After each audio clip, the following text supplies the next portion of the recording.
Hi everyone, I'm Jaskirat and I'll be presenting our work on behalf of both the authors on evaluating HTTP rules and synapse models for pattern recognition in a spike neural network. So what are spike neural networks? They are another class of neural network inspired by the brain. Instead of backpropagation, the information is carried through spikes and the temporal differences between them. They are energy efficient and well suited for low powered or edge devices. In our network, the neurons communicate using spikes. The strength of a connection between two neurons is determined by how high the synapse weight between them is. This follows the idea of Hebbian theory that neurons which wire together.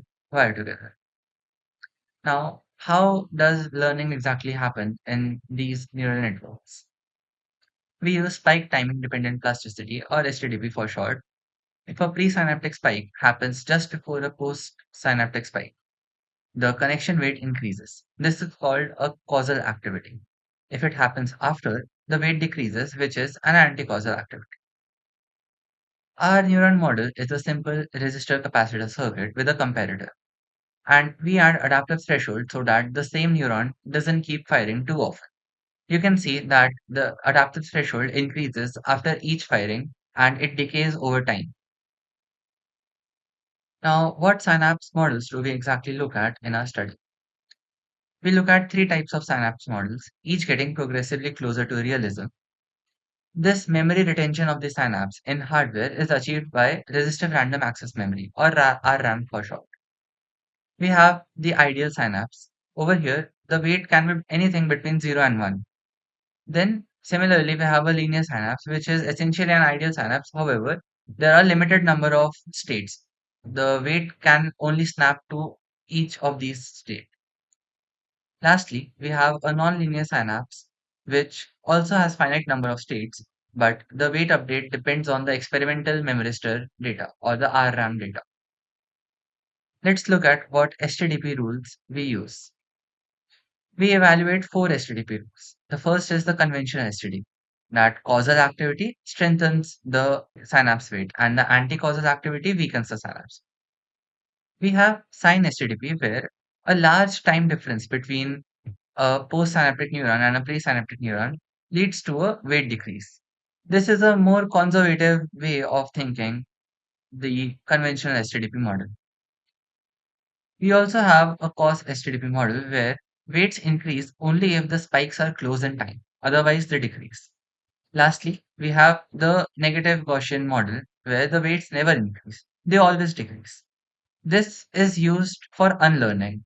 We combine this model with other three models so that after a particular learning epoch, we unlearn for a few images and then we again relearn. This helps to improve the generalization of a model to unseen data.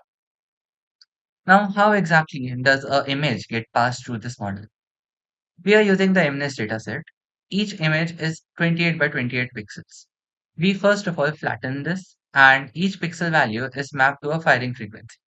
The spike train for an image is then passed through two-layer fully connected SNN. For comparison, we also train a CNN with same number of training and testing images with a much more complex architecture. Let's see what results do we get. With Sign HTTP, the weights learned are pretty much accurate and the model learns well and it is able to classify between the five digits. However, if you look at cause HTTP, it also learns but it emphasizes anti-causal connections. That's why you see a ghosting effect of the digits. For example, it is clearly seen in the digit 3 as well as in the digit 0. Overall, if you look in terms of accuracy, the conventional HTTP model performs the best. And if I compare our SNN with the corresponding CNN and ANN, we see that it achieves a better accuracy in the second epoch itself and it slowly increases. However, it outperforms both the ANN and the CNN. When comparing synapse models, we found that the ideal model takes longer to stabilize. As you can see, the weight evolution for the ideal model continues for the entire duration which we train.